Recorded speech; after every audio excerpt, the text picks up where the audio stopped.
guys, this is a legend and welcome back to my YouTube channel. So for today's video, ano nga ba yung gagawin mo kapag napunta ka sa may masamang ugali na amo? So dito sa Hong Kong, expect the worst. So marami ditong mga amo na may hindi kaaya-ayang ugali. So ano nga ba yung gagawin mo? Unang-una, mag-ano ka muna, mag-observe ka muna. Kasi ano yan minsan, ganyan ako, ugali ko. Sa una, masama akong tao sa'yo. Ganyan ako. Pero pag nakuha mo na yung loob ko, ako yung bibigyan kita ng maraming reason bago ako sumuko na maging friend mo. So, ganun yung amo ko. Salbahe siya nung una. Kasi nga, nag-adjust pa kami pareho. Ako may pagkasalbahe din. So, pero nung unti-unti, parang lumambot na yung puso niya. Bumigay na siya ba? Hanggang sa ngayon, para na kaming magkapatid dito sa bahay. Thanks God. Kaya ang hirap din nilang iwanan kasi nga naawa ako. Tsaka wala talaga akong problema, guys. Alam nyo, proud na proud yung amo ko na ipamalita sa buo niyang pamilya na sobrang kong katulong, sobrang tino kong katulong. Di niya lang talaga alam na yung trabaho ko, napakatamad ko talaga sa totoo lang. Pero kasi para sa kanila, sobrang ko nalinis, organize yung bahay, ganyan. So, paano ko nga ba, kapag may masama kang amo, tiyagain mo muna kasi makukuha mo din yung loob niyan. May ibang mga amo dyan na mga terminator, yung lahat ng katulong tiniterminate. Pero may isa talagang katulong dyan na mag-match sa kanila. So ganun yung sa amo ko dito. Ilang katulong na ba yung nilayasan dito? Ilang na ba yung katulong yung umalis? Pero ako tumagal kahit papano. So unang-una, anuhin mo muna kung ano yung mga ugali na ayaw ng amo mo. Tiyagain mo lang. Kung masigawan ka man, anuhin mo lang talaga. Tiisin mo lang. Ako, parang hindi pa man ako nasigawan. Sabi nga ng bata, buti pa sa'yo, yung mama ko hindi nagagalit sa'yo. Sabi nga gano'n ng bata. Sabi ko kasi walang karapatan yung mama mo magalit. Kasi kapag nagalit din ako, pareho kaming magsabong, isa sa amin yung mawawala. Pwedeng ako yung lumayas o ako yung palayasin. Sabi ko ganun sa kanya.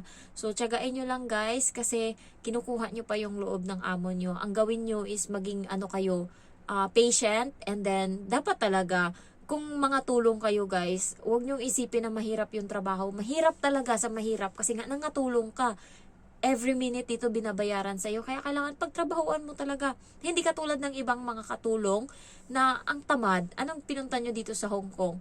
Yung pag nagtrabaho kayo, tuloy-tuloy nyo lang. Kahit mabagal ka dyan, tuloy-tuloyin mo lang. Kasi nga, hindi pwede na pagkatapos mong magwalis, uupo ka, uutusan ka pa ng amo mo na mag-map, uutusan ka pang maglinis ng kung ano-ano. Hindi pwedeng ganoon. Dapat ikaw na mismo magkusa or magtanong ka din. Kasi yan din minsan yung dahilan ng hindi pagkakaunawaan kapag nagdesisyon ka na linisin yung isang bagay and then hindi naman pala dapat pinapalinis or hindi dapat nililinis. Katulad ng screen ng TV, hindi mo pwedeng punasan yan ng basa ng tubig kasi nga masisira yan. So, yung mga ganong bagay, kung gusto mong gawin, magtanong ka lalo pag alam mo na medyo delikado. Bago mo gawin yung isang bagay na hindi sa'yo pinapagawa ng amo mo, isipin mo muna ng maraming beses kung ano yung gagawin, ano yung magiging resulta. So, yun yung gagawin nyo. And the next is, sarapan nyo yung pagluto. Isa din yan sa plus points kapag masarap ka magluto kasi mahilig silang kumain. So kapag masarap yung luto, medyo yun sa kanila, medyo lalambot sila. And also dapat mabait ka sa bata. Kapag mabait ka sa bata, kapag nakuha mo na yung loob ng bata, kapag kapit na sa'yo yung bata, mahirapan na silang palayasin ka and pipiliin na lang nila na maging mabait sa'yo. Kasi nga, naging mabait ka sa anak ganun ako guys. Mabilis ko silang nakuha kasi yung bata sobrang lapit na sa akin. Siguro mga ilang na, yung bata hindi na maalis-alis sa akin pag umiiyak sa akin na tumatakbo. So, ako na yung nagpapatahan sa kanya and bonus din daw kasi simula dumating ako hindi na daw umiiyak yung bata. Dati kasi araw-araw daw umiiyak yan. Pagdating sa school, tapos pag kumakain sa gabi, yung ganyan ba. Tapos parati ko siyang sinasabihan kapag naliligo siya na hindi pwede yung umiyak ka kasi nga wala ka din namang magagawa. Kahit umiyak ka pa dyan maghapon, mapaos ka lang, mamula lang yung mata mo, sabi ko sa kanya, sasakit lang yung mo, lalamunan mo, sisipunin ka lang, wala na, tapos na yung bagay. Iiyak mo pa, wala ka nang makukuha.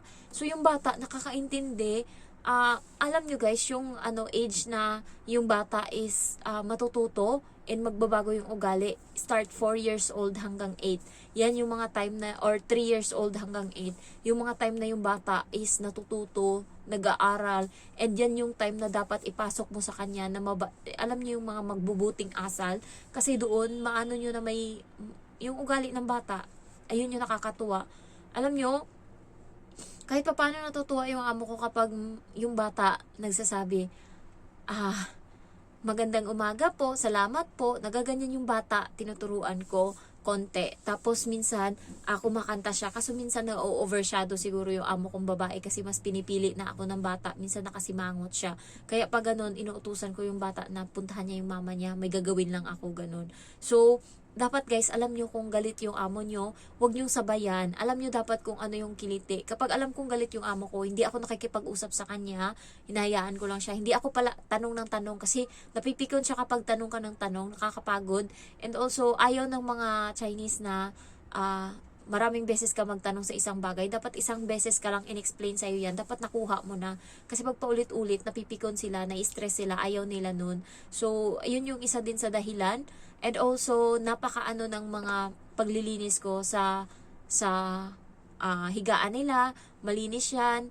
Nakikita ng amo ko na nililinisan ko talaga. Kung ano ako nung bagong dating, mas naging improve pa nga ako ngayon na tumagal na. Yun yung kinagustuhan ng amo ko sa akin. At organize ako sa mga bagay-bagay. Alam mo yung, pag may nakita ako na isang bagay, hindi ko titigilan yan hanggat hindi ko natatapos. Kasi nga, nakita ko na yan eh. Hindi na yan mawala sa utak ko, nandyan na yan. Bawa, nakita ko yung libro, nandun sa gilid, nakakalat. Sabi ko, mamaya, pagkatapos ng trabaho ko, gawin ko yan. Iisipin ko yan. Mamaya, kailangan magawa ko yan. Hindi ako matutulog hanggat di ko yan naayos. So, ganun ako. Kaya natutuwa yung amo ko. Tsaka, hindi na ako nagpapautos kapag advance na ako mag-isip. Pag alam kong kailangan niya yung isang bagay, ginagawa ko na para, pag kinuha niya na, nandyan na. Ganun ako. Para, smooth lang yung daloy. Kasi, yung mga masasamang amo, yan eh, minsan na-stress sila. Isa din sa reason, yung stress sila, marami silang iniisip, tas dadagdag pa ka pa. Tsaka stress sila kapag yung bata is, maoy, ganyan. Yung, kapag yung bata, nag-grumpy, nag-iinarte, nai-stress sila. Kaya kailangan, kung happy yung bata, happy din yung amo mo, walang problema, okay, smooth yung daloy. Ganun kasi dito sa bahay.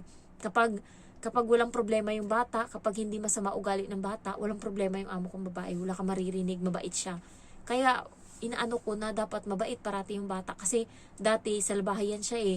Yung kahit mali siya, magpo-point pa rin siya or magsasalita pa rin siya na para isipin mo na tama siya. Sabi ko, hindi pwede yung ganong ugali. So, ngayon, natutunan niya na kapag mali niya, manahimik siya. Sabi ko, para hindi na humaba yung usapan at sa huli, ikaw din naman yung talo. Sabi ko ganon.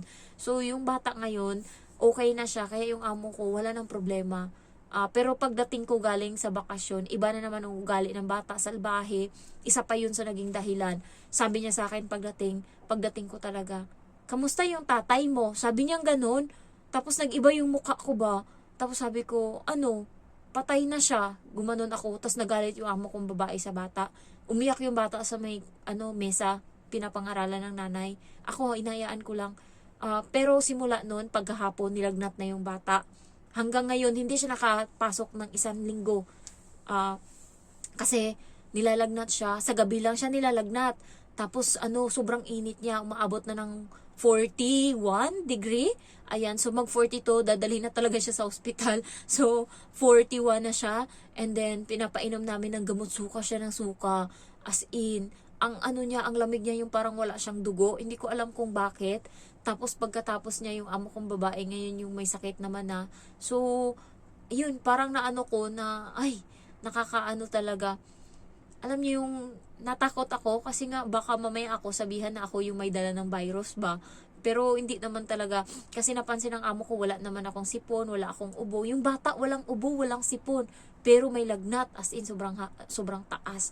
So, ayun lang, yung amo nyo na masama ugali, mapapalambot nyo din yan. Siguro bigyan nyo siya ng 3 months, 4 months, 5 months, 6. Yan, dun yun na unti-unting maano yan.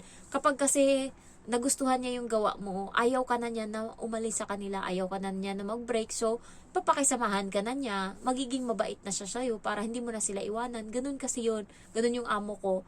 Pero isang beses nga, pinrangka ko siya, sabi ko sa kanya, yung bata sobrang kulit, sabi ko ganon, dalawa sila ng amo kong lalaki pagkarating nila linggo ng gabi. Sabi ko, sa susunod kasi, sabi ko sa susunod, kapag ganyan pa siya ng ganyan, sinabi ko sa bata, sabi ko sa kanila, uuwi na lang ako ng Pilipinas. Tapos parang namula yung amo ko ba, nataranta siya. Yung parang hindi niya siguro in-expect na kaya kong sabihin yung salita na ganun.